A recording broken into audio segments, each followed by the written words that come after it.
There you go, Shawn. Yes, sir. Hey, welcome to the next episode of Quick, Fast, and In a Hurry with Seth and Shawn. This is our open Q&A session. Glad to have you here tonight. It really means a lot, folks. If you can see me right now, you understand that I'm sitting on my boat in the middle of the ocean right now. Been attempting to fish all day. Got my fishing buddy back here chilling. Say hi, Weasel. he should have been on the webinar. So Seth is going to be running the show here just in case I lose signal. So before we get started, someone type into the chat box or the question box that you can hear us loud and clear. Hey, Zeesh, glad to see you, buddy. And Michelle, thank you. Eric, Zeesh, gotcha. All right, let me promote Eric real quick. Tell him what we're going to do tonight, Seth. Hey, you guys. Yeah, I don't have as cool a background as Shawn does, but we're going to try to go through all of your questions as much as and as best as we can. We're going to bring Eric in here to help us do that. So fire away when ready. Looks like we have questions. All right, I'm gonna promote Eric here real quick. Yeah, we do. They're still signing in, so give them just a second here. Eric, I just promoted you, buddy. So this is going to be fun. No sound. No sound from me? Eric. That's the way it works. There's Eric right there. All right, Seth, you're going to have to do the talking for me, buddy. I'm out here in the middle of the ocean, so, you know, that's the way it works. Yeah, so hello, Eric. Hey, how is everybody? Well, I think you're doing well, Eric. So Carl says Michelle says she sees. Michelle sees sick. What? That's funny. This was my idea. Nice. Yeah. Yeah, and Alex is making fun of your plain white background, Seth, so you're going to have to do something about that. Nice to see you again, Zeesh. I think the last time I met with Zeesh online, I was on my boat. I would live here if I could, but my wife makes me come home and eat dinner with the kids every now and again. All right, doing good, Carl. Thanks for the shout out. All right, Tina. All right, so what we're going to do here, Seth, let me know if you lose audio on me, but we want you guys to post your questions right there in the question box. Rapid fire Q&A. We have an hour to do this. We have until 6 o'clock because we have our next session, our next webinar is for our members only at quickfasthurry.com. Apparently you guys are already on the mailing list, so lucky you, or you wouldn't be on this webinar. Hopefully you're getting all the emails because we send like one every 2 weeks. A lot of people complain because we don't send enough emails, but we just don't want to bother you. So if you feel like a stepchild, it's my fault. So let's talk about Amazon, e-commerce, the business that is buying and selling Chinese stuff on the internet. And your questions are coming in.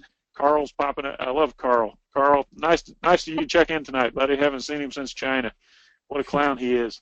The best picture I have from the China trip, Carl, is you in the background going. I appreciate that. All right. So, Shawn, did you? Here we go. First question. Eric and Seth. Carl, he wants to know. Yeah? I was saying, do you like the idea of doing the raising the hand, or do you like the questions in the box better? Let's do them both, man. This is your world. I'm just living in it, and we now have 52 minutes to go. So Carl says, what do you think of the no free coupons? So let's bring Carl on and have him explain, because I'm not sure what he's meaning. I got him. Carl, what do you mean? Are you sure? Do you know what you're asking for? Not necessarily. Yeah, Carl, we can hear you, buddy. I better put my clothes on. Yeah. So apparently, if you try and create a coupon, you can no longer do an absolutely 100% coupon free. Oh, okay. Yeah, I didn't even know that. We haven't done 100% free coupons in a long, long time, so that must have been part of your strategy. Otherwise, you wouldn't have found out about it. So, is that something that's concerning to you? I mean, were you doing this? No, not me. I don't give a shit about it either. Okay. So yeah, we like to sell stuff for a All profit. right, this is a family program, Carl. Where's my sheep? Yeah, I did see that Amazon doesn't allow you to do amount off money-wise in coupons anymore, so it's percentage off only now. Yeah, that is a good point, Eric. So I guess now you have to be more careful when you're creating your coupons so you don't, or reserve your inventory so you don't get rid of all your stock on accident, right? Yep. Yeah. All right, Carl, if you come up with Good something deal. better. Is that all you had to add, Carl? Just It's all one brand new enough. small So. question. All right, anything else, Okay. Carl? Bastard. All right, we'll see you in a Hey, bit. check out the new duds, man. Oh, I love You guys it. like my new T-shirt? I do. It's sweet. Is mine in the You mail got one yet? coming, Eric. Don't worry. All right, right on. All right, guys, this is where we try to help you with your Free specific t-shirt. issue. So fire away. All right, Tina, you just won a T-shirt. You are question number 2.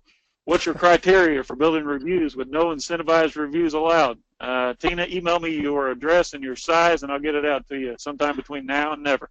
It feels like Oprah giving away gifts like this. It is. That's awesome. So All you're right. going to answer the question? Yeah. So Tina, what It's we do? 36, 24, 36. I love it. Don't tell me you're 5'3" either. That's hilarious. So Tina, what we do is we build our own email list, and we promote our products to our list, and then we go back and ask those people for reviews. As far as the criteria, I mean, every happy customer we want to hear from. If they're unhappy, we would like to hear from them, but we just don't want them to leave a review. So there's a variety of ways to do that. Here, Shawn, let's bring Tina on and have her kind of ask more specifically what she means. All right, Tina, here she comes. Hello, Tina. Say hello. Hey, great to be on this call and great to see you guys. I still am thinking about China and the great time we had there. And yes, the incentivized, no incentivized reviews is, I guess it just means we have to be better internet marketers, better digital marketers by creating that email list. And that's what I keep hearing from different people, like Ben Cummings and so forth, is to get that email list. So, okay, all right, I get the hint.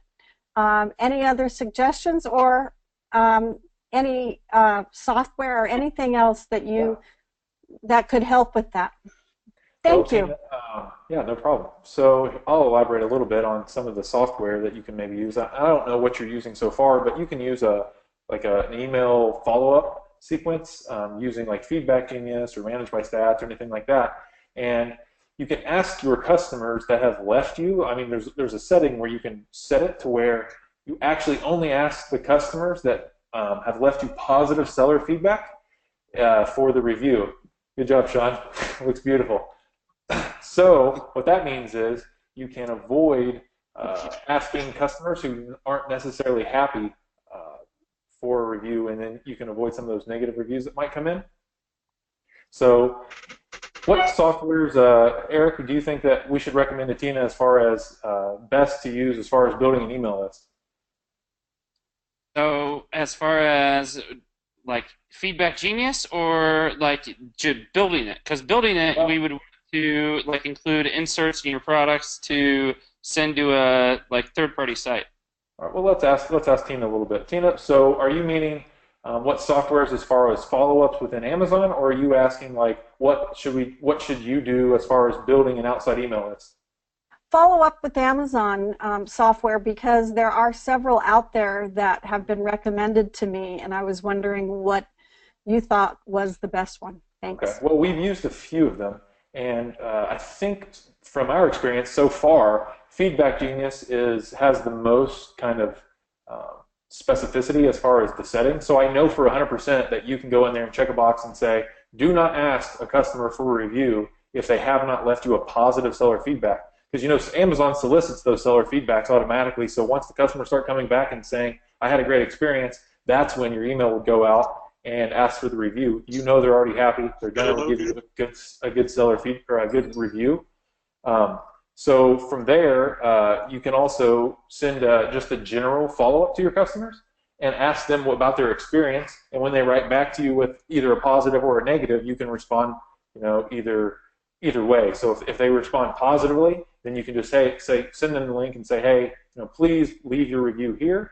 If it's negative, then you really want to figure out what happened. If it's going to be kind of an epidemic as far as across the board for all your products, or what the real reason is, you're going to want to solve that right away, because you don't want. So because you can't really influence the reviews anymore with incentivized reviews, every single negative review is going to count like 10 times as much as it could, because you can't like spike your reviews. Don't you agree, Eric? Yeah. We've had great feedback from customers that leave bad seller feedback, and we'll contact them and say, hey, like, how can we make it better? And a lot of times, if we make it better, they like delete their review and then like contact Amazon and tell them that we did a great job. So it's a great way to turn like a bad customer into a great review. I love that. So Daryl, one of the guys that we're going to have on later, just told me about an instance where a customer was unhappy. A piece of their product broke, and he sent them another product in the line, and he's like, well, I'll just try and see if it makes them happy. And he wrote him a little message and said, hey, I included this product with your part. I hope that your day goes better. Sorry for the experience. They wrote back, I will 100% leave you an amazing review. Thank you so much. I love this. So I was, you're exactly right, Eric. Hey, guys, don't forget, Carl just reminded to include more than one link in the email. Talk a little bit, Seth, since you have better audio, about the theory of using multiple links. For example, if you're unhappy, you want to leave this review, go here. We'll talk about that just for a moment, and we'll move on. Okay. Thank you, Carl. So thanks, Carl. Yeah, it's kind of to follow up with your follow-up software. When you're building that out, if you're asking for the review, you can set it up to where you have 5 different links. So you'll say, hey, thank you so much for purchasing our product. We really hope you liked it. If you want to leave us a review, then please click below, and below will be 5 different links. And it'll say 5-star, 4-star, 3-star, 2-star, 1-star. And each of those links will go to, the 4 and the 5-star will go to the review page, and the 1, 2, and 3 stars will go to the seller feedback page, because I'm sure all of you are aware that seller feedback doesn't mean near as much to your success on Amazon as reviews do. So you want any negatives to go to the feedback, not your reviews. And once they're on your seller feedback, yes, you can go in there and read them and figure out what you're doing wrong, but you can also get those removed fairly easily by creating a case. Do you have anything on that, Eric? No, we've had great results with sending them to the seller feedback, and then we'll get that deleted, because a lot of times they leave a product review in the seller feedback, so you could fight that with Amazon and get it removed altogether. So right, exactly. So that's pretty powerful. So basically, you're kind of segmenting your reviews when you're asking them. Hopefully, that's clear.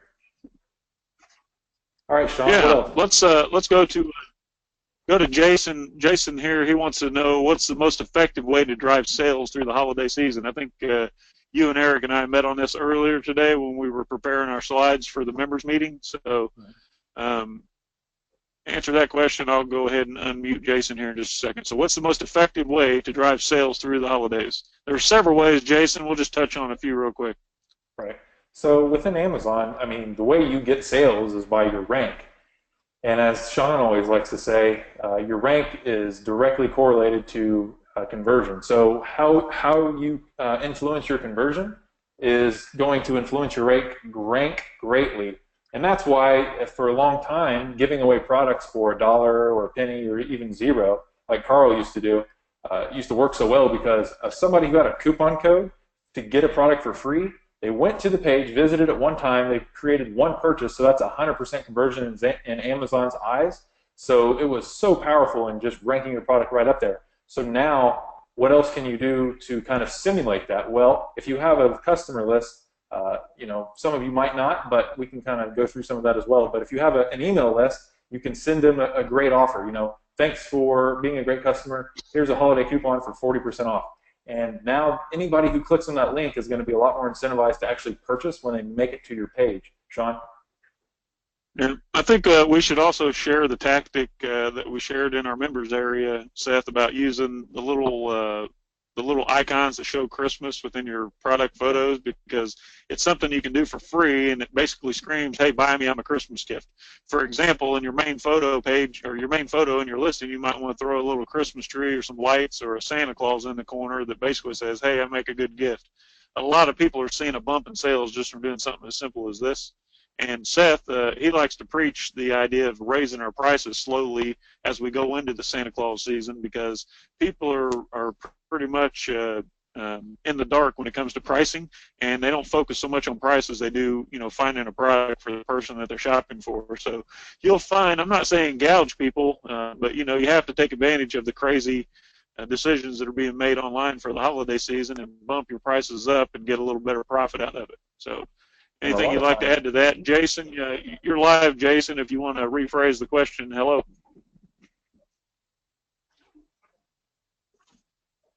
Jason's clammed up on me here. All right. Jason's muted now. Okay, so Carl wants to know, what members meeting? Carl, buddy, I thought you knew QuickFastHurry.com is an actual paid members-only site where we do a in-depth top-shelf webinar twice per month. You need an invitation to get in, so you know what? To be one, ask one, so let me know if you want in. All right, so let's see. Jason says, sorry, no mic, no problem, Jason. Carl says, I know nothing. You guys are making this easy. We're 20 minutes in. You have no questions? Seth and I will do $20 million on Amazon this year selling cheap junk from China. So if that's not your business model and you don't want to know how we do it and why we do it and what tricks we have, then, you're on the wrong call. We're not going to give you the easy button. You have to ask us the questions. We give you the answers. Say something intelligent, Eric. I'm not sure what to say in this moment. That was really intelligent. Yeah, that's like come up with. Okay, here we go.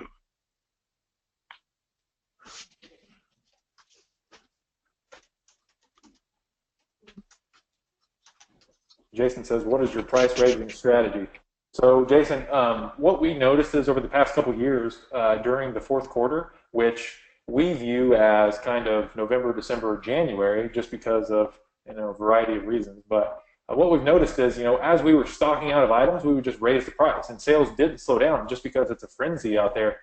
Because once you're ranked well within Amazon, you're going to show up whether you have 1,000 units or 2 units. And if you have 2 units and your price is double, the customer didn't know that, and they're just looking for a gift for their mother. So they're not going to think like, oh, I should save this extra $5. They don't even know. They're just trying to find a gift for somebody in their family, most likely.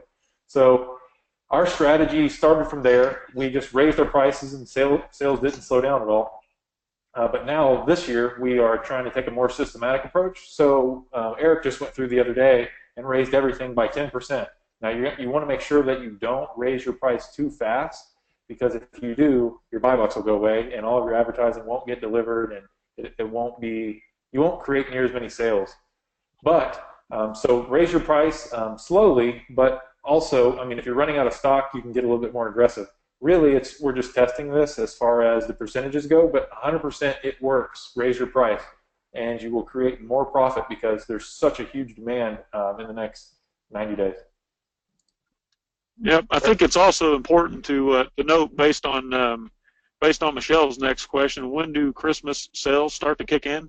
You want to talk about that just for a second, and our theory about all the way through January? Yeah, so for the past 2 years, it seems like we're always disappointed with October, and even somewhat into the first part of November, and it seems like everybody just gets like fire under their pants, like going into the last part of November and all the way through December, and then January is super strong as well because all of the returns. So like if you got an item from Shawn and he got you something crappy, you're going to return it, get the credit, and you're going to buy something that you wanted, and hopefully they're going to buy it from us. So that's the idea. What else you got, Shawn? Yeah, you're welcome, Jason. Manya, I think she put her name in here wrong. It says, where in EWU do you hire a student translator? Is there any particular agency? In EWU, if you're going to EWU on your own, then you can hire a translator on the steps to the marketplace all day long, keeping in mind that that translator is well-versed in international trade and they're going to present themselves as a sourcing agent, which means you're going to pay more money. So be careful with that. If you're referring to discussing your ongoing business concern with your existing supplier after you arrive home, then I had some videos on YouTube that I created about how to communicate with your suppliers after the fact using a service like Skype and a translator. And I would recommend hiring a translator on Craigslist. Pay them, $10 an hour, prepay them for the first 10 hours. So basically, they get $100 and advertise in LA, because that's where I find it the easy one. So hope that helps. And let's see, Jason wants to know, any idea what is too fast or too much of a price raise? Good question, Jason. Shoot, Seth. Well, Amazon will let you know by taking away your buy box, but there's not really a definitive answer, because Shawn and I have doubled a price in one day before. This was probably a year ago, but the product literally sold twice as many at that higher price point, just based on the product having a perceived higher value. So there's no right answer here. Just test it. So if you can raise it by $10 or 50% or whatever, test it. If you have a buy box, let it run for a few days and see how the market reacts. You're never going to know unless you actually test it. Good deal. Anything to add there, Eric? When I changed ours, I just started with like a 10% increase just to make sure we didn't use the buy box. And we've had good success with that so far. So just heads up. Good deal. All right, Carl has another question. Have you tested any season packaging? I'm not aware of any. Seth? No, we haven't, but we have created seasonal bundles. So for instance, you could create a Christmas set. I don't know if you remember Brandon talking about that a few years ago, Shawn. He had really good success with bundling some of his products together and creating a gift set for Christmas, and he made it very Christmassy. Yep. So it's similar to what you were saying about just putting a little Christmas gift icon or anything like that on the picture. You don't necessarily have to have Christmas packaging. Yep. You can just create Christmas photos. Exactly. Good deal. Okay, Train, I can't pronounce his name. Turku, Train. I'm going to bring him on so he can tell me his name just for a second here. So the question is, and you're live, sir. I just sold my Amazon business for 6 figures. Now I have enough budget to start from scratch without worrying about cash flow. Would you launch one very competitive high potential product, or would you launch several less competitive medium potential products? Are you there now? Someone else without a microphone. Okay, to answer the question, and I just answered this exact same question yesterday on a private coaching call, what I would do is set a budget of what you want to invest in that particular new product. So using $10,000, we'll say, find a product that you can get into for $2,000 to $2,500. That being said, allow yourself enough in the budget, enough room in your budget to spend at least the same amount that you bought in inventory for your promotion, and be willing to double your order on the next one. So you got $2,500 in your initial product, you have $2,500 in promotional cost, and then you have $5,000 to double your first order. That's a good rule of thumb. So to answer the question even more specifically, I would not jump into one super competitive product. I think it's a lot easier and a lot faster to build a product that's going to be kind of intermediary, that doesn't have a lot of competition. Something that's kind of non-sexy, high-priced, heavy-duty, not one of the ASM top 1,000, if that makes sense. Seth? Right. So I think that you wouldn't want to jump into a very competitive market, because that just screams price war, and you're not. Most of the time, there's not a lot of profit to be made there.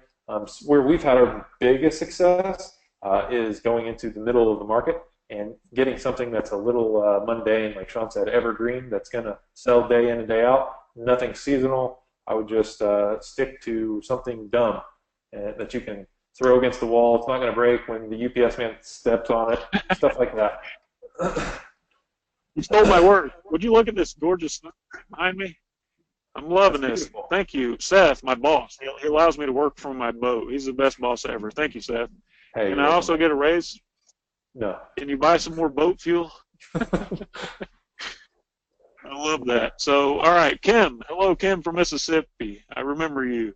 Without an email list, do you have any tricks to quickly ranking a new product listing for sales for Christmas? Seth does. And lightning deals are good, but how do you get a product qualified for that? Go, Seth. All right, yeah. So Kim, you can start off with maximizing your return on your advertising by making your listings highly relevant for the keywords you're trying to attack. So Appreciate it. any of the keywords that you want to advertise for within Amazon PPC or within your headline or product placement ads. If you don't know We what need to that get a is, just ask me. background. But you should make your listings built around, and you should definitely include all of the important keywords that are that you're wanting to show up for as far as rank, and you should include them in your title or bullets. And now you're going to get cheaper clicks, and you're going to show up better on the page as far as the ad placement and all of the above. So that's a good way. You can. What else did you say? Lightning deals are good. Okay, so it's Amazon just chooses kind of randomly. It seems like there's a little bit of method to their madness until yesterday when they picked one of our products for a lightning deal that doesn't even have the listing finished yet. So that's kind of a mystery to me too. But from what I can tell, your inventory has to be at FBA to get selected. We've never had a merchant listing selected for a lightning deal. And it seemed like it was better for older products or products that had some sales history. But I just had a product that Eric hasn't even finished the listing for get selected for a lightning deal, so that's not true either. So good luck, Kim, on that. I don't know. Eric, what do you think? Yeah, I don't know how or why they pick the ones they do. I thought it was about like how old the listing was and star ranking, but our brand new product got selected, so I mean I think Yeah, they've changed their criteria a bit. I think so too. Well, last year they had the criteria of the product had to be at least, I think it was 3 or 3.5 stars, but our product doesn't have any reviews. It doesn't even have a picture, so that's not true anymore either. So it's kind of weird. All right. Okay, yeah, good luck with that, Kim. Manya, hello, Manya. Any more tips or strategies on building email lists with free plus shipping offers when no one is grabbing them off Facebook ads? Yes, simply use YouTube to promote it in YouTube videos, and more effectively, you can use Twitter ads. Twitter ads are just flying through. They're getting approved. The cost per click is fraction of the cost of Facebook because they're just buying market share. But try Twitter ads, and depending on the product, I know a couple of your products, don't know which one you're talking about here, but it's easy on Twitter because you can actually find a competing product or product, and you can actually advertise directly to those Twitter followers for that particular product or celebrity. So it's a lot easier, it's faster, the ads are getting approved quicker, and it's cheaper. So hope that helps you, Manya. Okay, Tina. We've had a little bit of a success with free plus shipping using Google Ads to our Shopify store and then using an email capture pop-up box there too. So that's been pretty strong. Sorry, go Okay, ahead. let's move ahead here. Do you use Keyword Inspector to find what products you should pick? Do you use Jungle Scout? If so, what criteria do you use to find products that will have a higher likelihood of success? What is your BSR criteria for picking a product? This is one of my specialties, Tina, so I don't really focus too much on BSR because, like I always say, product mining is what I call it, is more of an art than it is a science. So once you kind of get an idea of what you're doing, it doesn't really matter if you sell, for us, if we sell one item a day that's $500, it costs us $50. To us, that's better than selling 100 $5 products a day that we pay $250 for. So don't get caught up on the BSR. Obviously, there has to be a market there that exists for it, so you know what's good and bad. But what I like to do is use bracket-based searching and go in and search within a category for products that are higher priced, and you can actually filter those results by the retail price. For example, if you don't want to sell products that are 10 or 12 or $15 like 99% of all the other sellers are, you want to focus on products that are 50, you can go within the category and search for all the best sellers in the category using the filter of $35 to $99, for example. That's one of the ways I like to do it. I like to ask myself the question, and Carl and I, we talked about this in China. I literally tripped over a product, and I thought, wow, that's a cool product. I look for things that are not sexy, not trendy, not a fad or seasonal, and something that you can't easily go down to Walmart and buy. Those are some of the criteria that I like to use along with a lot of others. So don't get hung up on BSR. Hope that helps. Anything you want to add there, Seth? Well, just kind of echoing what you were saying about like mundane products, you can walk into a Bed Bath and Beyond, and and that stuff you're going to use every single day. And we just literally trip over ideas every time I go in there. So just look in different places to find product ideas. You don't have to go on BSR every time. I mean, some of our products you found, Shawn, just talking to your neighbor, for instance. So Yeah, I found our best product last year just hanging out on my boat. Imagine that, watching the sunset. That's a true story. I'm not just being a smart aleck, but yeah. The whole stainless steel tumbler thing that's kind of on the way out now. My neighbor showed me one and said she paid $50 for it. I knew right then and there that it was overpriced. So, look for products that people are already buying a lot of, paying too much for, and that you can compete in. So, yeah, and like Seth said, that's been like the long-going best-kept secret. Bed Bath and Beyond. Let me turn my spotlight on here. And yeah, Bed Bath and Beyond, you'll be drowning in. Yeah, and just look for anything that costs more than like $20 or $30, and then you can start investigating your BSRs, and this thing's 5,000, but there's a $20 markup here, so it's pretty good stuff. Yeah. All right, moving forward here, John wants to know, how do you define a competitive market, and how many sellers make a product competitive? John, I think you're thinking about this wrong, buddy. We approach it from the other direction. We approach it by finding a market first, and as long as the market will support the sellers, it doesn't matter how many sellers are in there. If the market's only so big, like you can check it out on Alibaba, check the market potential. You can check it on Google Trends. As long as there are buyers out there, all you have to do is give people what it is that they want. And the earlier that you can learn that strategy, it's 10 times easier to just give people what the heck they want, the faster you'll get over the curve of selecting new product and markets. So there's not one software out there that I allow to make the decisions for our product selection, which is one of the only things that I do for our business. I just use the software like Jungle Scout or those other softwares, just to verify or validate my opinion and my guess. I don't use it to make a decision. So hopefully you can get the same effect out of that, Seth. Yeah, I mean, Shawn, when you're looking at a market, you're using Jungle Scout. Is it apparent to you that a market's too competitive, or you don't even factor that in when you're making that decision? Is that what you're saying? Well, I do a little bit. I mean, like a lot of times people are scared over the craziest things. Like I actually had one of our private coaching clients the other day say, well, are you a little nervous that there's like one big player in this game? And I said, no. I mean, to me, it's easier to knock one guy off of his seat than it is 4 or 5 or 12 guys. So, you have to look at it from a positive angle. Don't think about all the things that can go wrong. You just have you'll know. Go with your first gut feeling. Launch the product, with as minimal pain as possible, minimal investment as possible, and see if it's viable. And I think you'll find that some of the things that you maybe second-guessed yourself on, like our, the $35 product that I was embarrassed to add to our catalog set, turned out to be a high flyer. And I was just embarrassed. I was just being a little lazy that day, so I added it to our plethora of products because I wanted to finish my work. And that product is a high flyer. So, yeah, don't get caught up on the numbers, guys. I mean, yeah.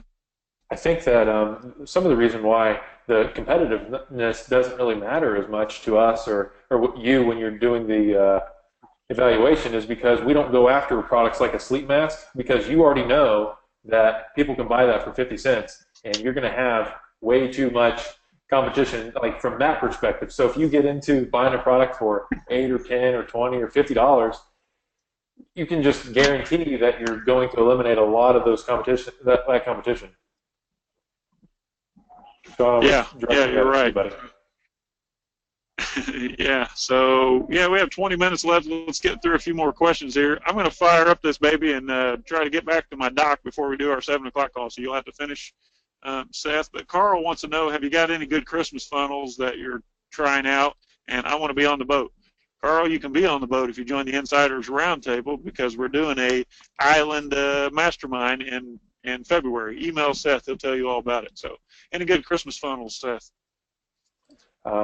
Nothing like specific to Christmas. I mean, a click funnel that has multiple step-ups within Facebook still works pretty strong, and we're still getting success with that every single day. Eric, have you run across any funnels that maybe are more holiday? I haven't done anything holiday specific outside of like how we usually gather emails. Right. So The only thing really we're doing, Carl, for holiday specific is doing some of those holiday gift bundles and also sticking in the little icons in the pictures on our listings. The holiday funnels, we're not doing really anything with. And then Carl says you can get the email on Twitter directly as well, Shawn. Yep. Good, Carl. Thanks for adding that, man. You're always good for something, aren't you, buddy? All right, let's see here. Next question. Shawn, I see those things everywhere now. What's he talking about? I guess. The Yeti cup. Yeah, you're right. That party's over, man. We used to buy it for $3 and sell it for $40, and now it still costs us $3, but it's only worth about $8. So run from that like Mexican water through a first-time tourist. Okay, next. Guys, which email marketing software do you use, and do you use landing page software like ClickFunnels? That's from Greg. Hey, Greg, long time no see, my friend. Hey, Greg. Tell them about your email marketing software. We do use ClickFunnels for building the landing pages because it's so simple to use. We have used like every email marketing software that you can think of: Entreport, Aweber, Mailchimp, ActiveCampaign, all of those. But I think currently we're with Aweber because they base it on your list rather than the amount of emails that you send. So, for instance, Entreport was charging us an extra few $1,000s every single month because we were sending too many emails. But with Aweber, or I think Mailchimp is the same, you can just send as many as you want. They charge you on a subscriber basis. So, Eric, which email platform do you like the best so far? I mean, Entreport's the best if you want to afford it, but it's not worth the money, I don't think. So Aweber is probably the next best one. That's what we're using right now, and it's doing pretty good. Okay. Sweet. Okay. I'm getting messages from people to join your group. All right, Carl, you have to be invited, buddy. I'll invite you, but no, we're trying to keep it intimate. You're welcome, Greg. I'm getting ready to get passed by a cruise ship here. This is going to be kind of cool. Carl says you need to do some funnels here. I'm going to ask Carl what he means here. Carl, are you having success with holiday funnels? Tell me about it.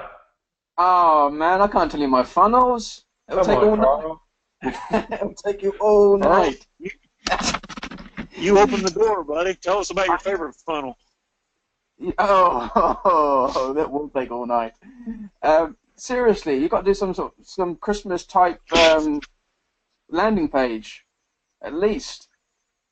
So you're driving traffic to a landing page that says like, hey, this is the best Christmas gift that you're going to find anywhere, or what are you saying, Carl? Let's have the details. Let's say if you're doing a Christmas mug, for example, that's got to be, it's got to speak screen Christmas. Oh yeah. Shit! People are messaging me while I'm talking.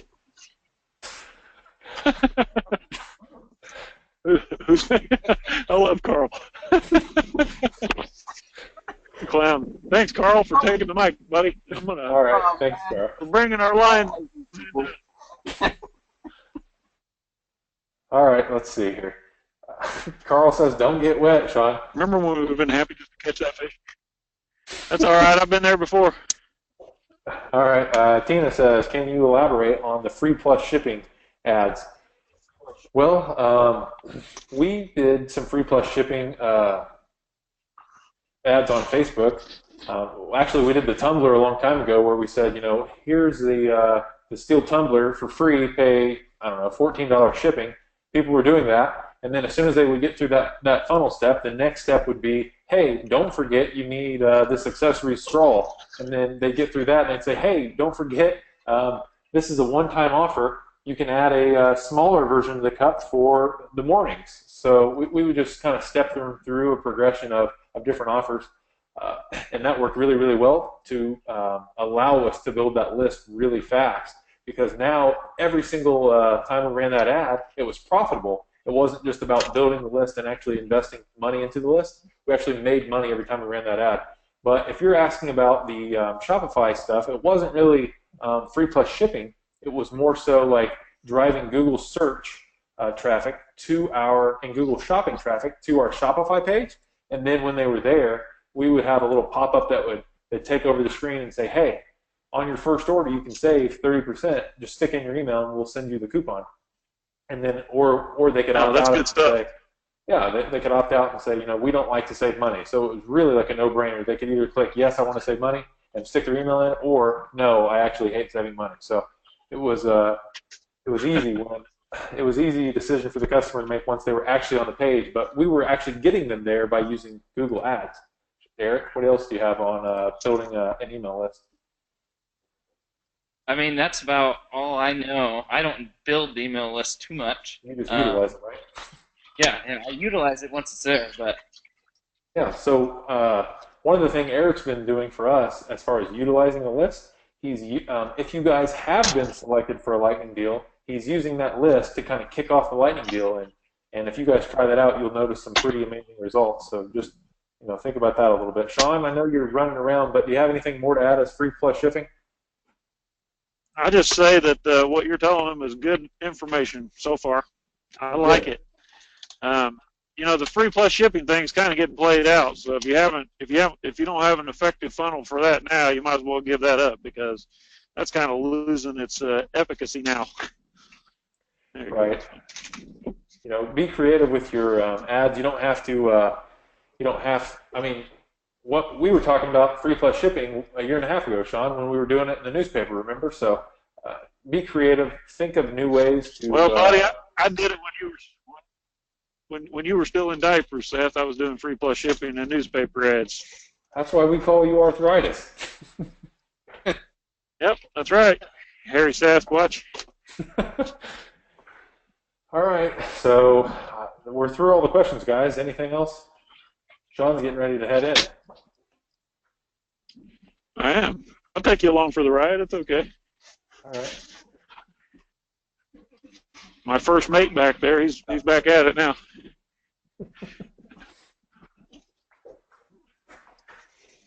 No more questions? This is too easy. I hope it's a big fish. Thanks, Michelle, but unfortunately we're fishless today except for our bait. Next time I'm just going to eat the bait. All right. I think everybody's questioned out.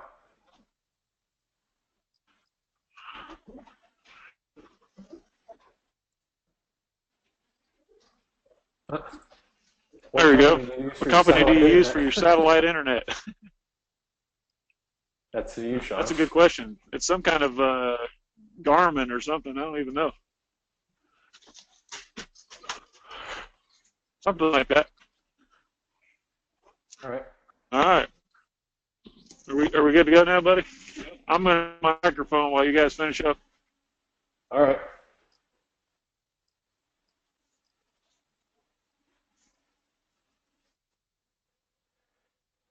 Well, guys, no more questions, huh?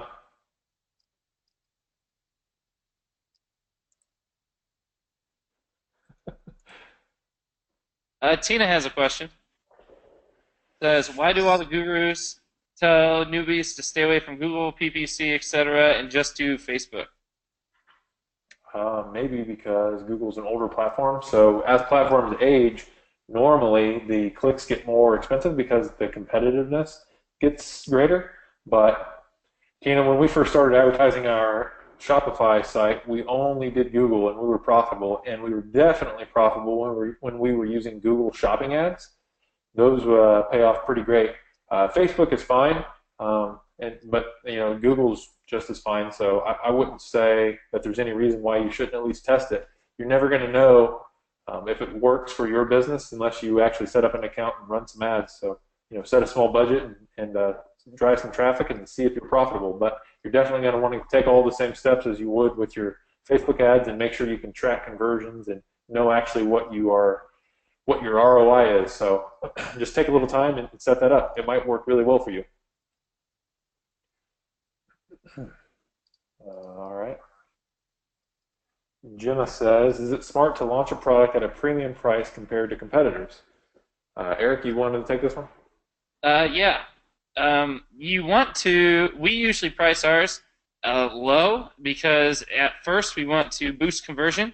And so right when it's launched, we'll price it pretty low and then gradually raise it once our launch is over. I think she's meaning that, like your eventual price. So, what do you think about that, Eric? So our initial price, yes, we try to gauge it literally like we find the competitor we want and we'll either make it their price or we'll make it higher most of the time. Right. Because, Jim, we don't want, I mean, just the other day, I lost my hammer when I was working in my garage, and I went to Amazon to buy the same hammer, and I was like, oh, why is this hammer $200? And I started researching this other hammer that was, my hammer was $25, and this hammer was $200. I'm like, why is this hammer $200? Like, it can't be that much better. And ended up doing a lot of research on hammers and bought one that was like $70 for no other reason than I was convinced 100% that that hammer had to be so much better than mine, and I got it, and it is better, but you know, I wouldn't have had any thought about doing that unless it was priced higher. If it was priced the same as my other hammer, no way, I would have bought the one I already had. But I was convinced that just because of the higher price, it was going to be so much better, so that's what I bought. So definitely we like to be a premium, and that's why Eric just went through and raised all our prices again, because when somebody searches for our product, we want to say, we want the customers to think, what is better about this product? And that also influences their mindset when they actually get the product. If you get a product and you paid more than the market just to convince yourself that you made the right decision, you're going to start finding all the positives. But if you bought some piece of crap at Walmart for $10, you're going to think, oh man, this thing jumped from the beginning because you only paid $10. But if you bought one on Amazon for $25, you're going to approach it with a totally different mindset. So we always like to be premium if we can. If we can't, then there's probably not a lot of money to be made, and we're not too excited about that. All right, next question. Do you use exact... Well, whip it around here. Let's see it, Sean. All right. There's the great ship. Oh, nice. Thing looks like a tugboat. Oh, never mind.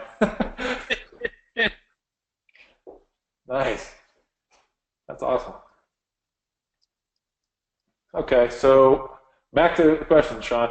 All right, so she says, do you use exact phrase match, or exact or phrase match in Amazon PPC? What is the better strategy? We have so many products. You know, we have over 400 unique products, so we have tons and tons of campaigns. And Eric just did this a couple months ago. He went through and set up a campaign for each and every match type because we are not convinced that one is better than the other because we've had so many mixed results.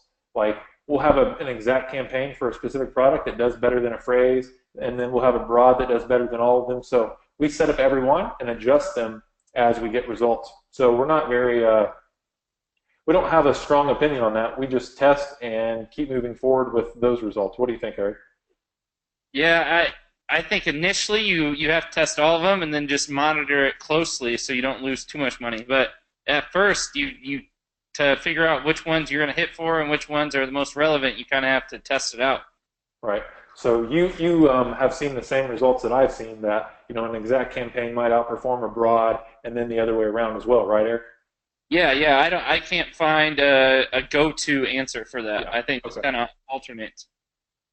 All right. Let's see what Greg says. One more question: what percentage or what percent of products do sell on Amazon? I'm not sure, Greg. Let me see what you mean by that. All right, Greg, you're unmuted. What do you mean? Maybe Greg was the guy without the mic earlier. All right, Greg, just type in the box what you mean. I'm not really sure what you're getting at there. All right, let's see. Jason says, do you have any thought on Amazon giveaways? Well, we have set up a few of these giveaways, and they're kind of interesting. We like them because you can use them to rank other social media platforms. So, for instance, you can set up a giveaway and you can rank your YouTube video. But as far as just like a promotion tactic, we haven't really used it for that. But we have used it for like a promotional video that then we use those giveaway customers to go watch it, which then ranks it within YouTube, and then therefore we get traffic after that. Let's see. I think Sherry has a question. Have you used Amazon sponsored giveaways to drive traffic? Yes, to our YouTube videos. Gemma, my products are arriving at Amazon in a week, so start selling them at a low price, then increase them for holiday shopping? Question mark.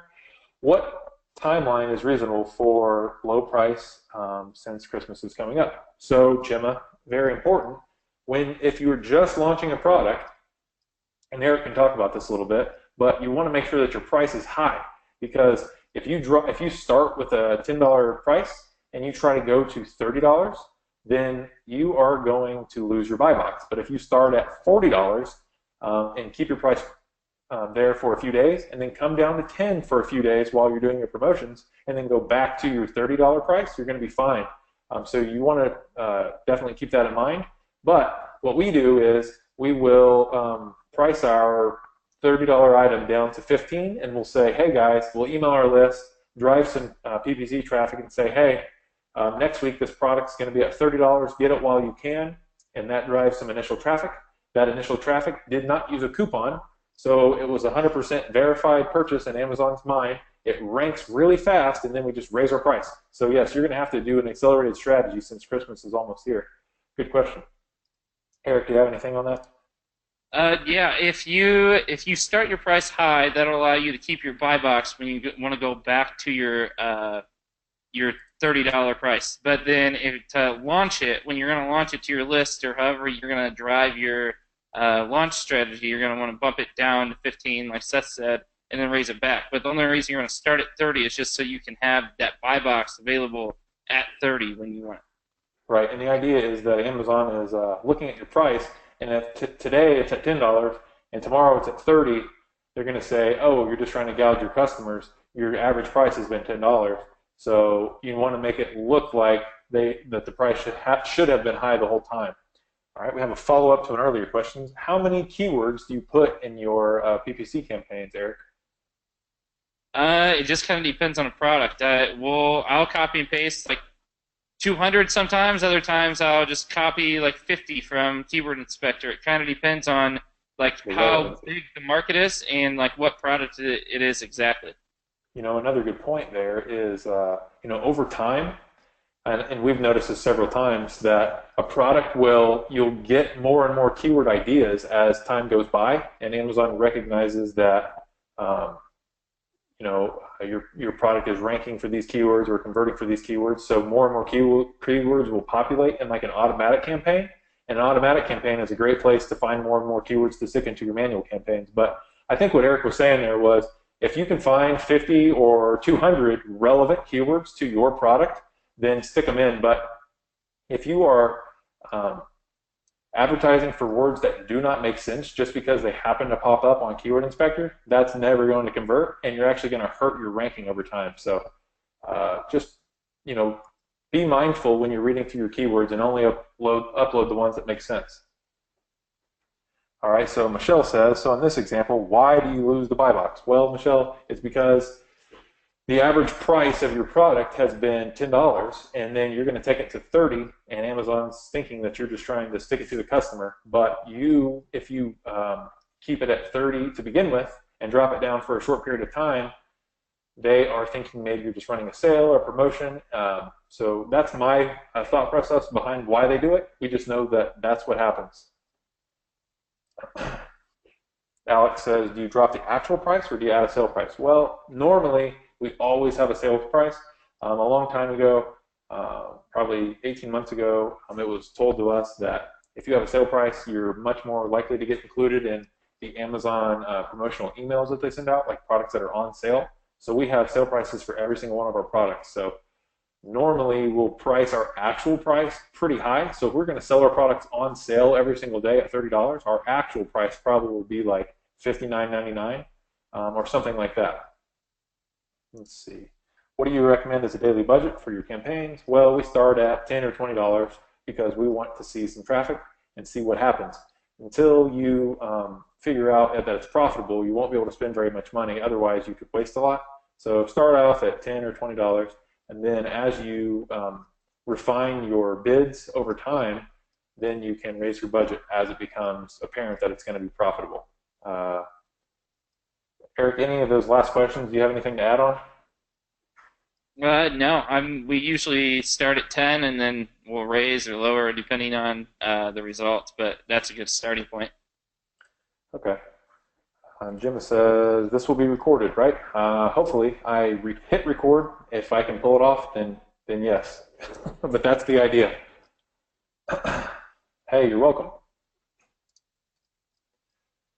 All right, guys. So I think that pretty much wraps it up. If there's any last questions, get them in now. We are almost finished. It's almost 6 o'clock.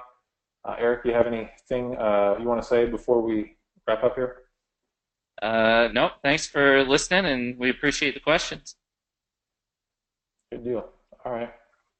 So I'll give it a few more seconds here. So this will be posted on YouTube. The one that we're going to do in an hour is private, only for the insiders, so it won't be there. But this one should be live on YouTube within the next few days. Hey, thanks, Amanya and Tina. I guess we will see you on the next one. See you guys. Hey, see you, Eric. I'll see you in a bit. All right. Bye. Bye.